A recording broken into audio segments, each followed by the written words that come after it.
there. So one Yeah. of the things that students look at is college selectivity. So they look at how selective a school is and they get certain impressions from that. So what is college selectivity and what does it really mean? What does it really tell you? How does it inform the student anything about the college? Well, selectivity is this number that U.S. News and other ranking entities come up with that's based on admissions rate. It's based on the percentage of students in the top 10% of their high school class. Um, those, and maybe yield also, which is the percentage of students accepted who actually go to the school. Um, it tells you how hard a school is to get into, which is sort of a way of saying it tells you how many people want to get into that school. But there's this concept, not in education, but people talk about triangular desire, which is that you want something because other people want it. This is not a good reason to want something. Selectivity, I mean, I think it's felt to be a proxy for how quote unquote good a school is. But it isn't necessarily that at all. I mean, first of all, we have to ask ourselves, what does it mean to say that a school is good? I would even say that there isn't one answer to that question. Good for whom? That's the real answer. But mainly, it's important to know that selectivity correlates very well with the wealth of the student body.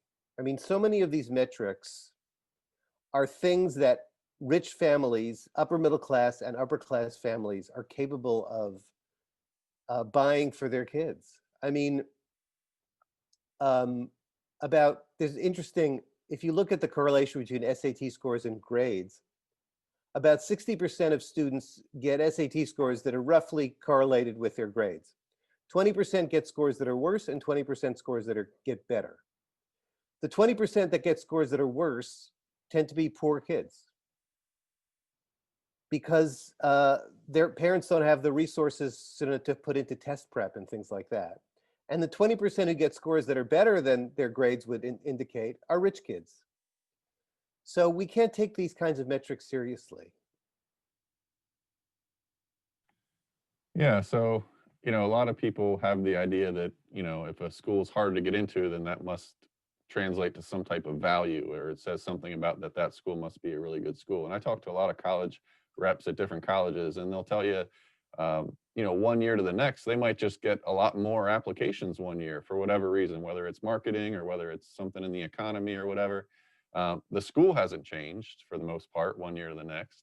But their selectivity has changed quite a bit. So they became way more selective the year that they had way more applicants and had to reject more because they can only take the same amount of people.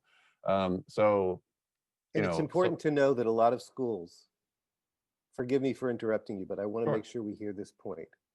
A lot of schools for a lot of years, because selectivity is so important, because it's a major component of the US News ranking, which is really important, and not just for bragging rights, not just for prestige. A school's credit rating depends on its rank in US News. So what do schools do? What they call juke the stats, right? They artificially try to increase their rank. And one of the big ways that schools do that is what they call an attract to reject strategy. They increase the number of their applicants, basically by flooding kids' inboxes with emails or their mailboxes with brochures. I mean, Tulane, for example, was notorious for doing this.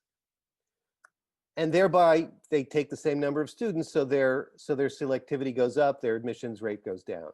Nothing has changed about the school except that they've duped more students into applying. Yeah, and that's a real shame because my job as a school counselor is to try to do what's in the best interest of the students. So when colleges are recruiting students that they know don't have a very good chance of getting accepted, they're doing it to increase their numbers.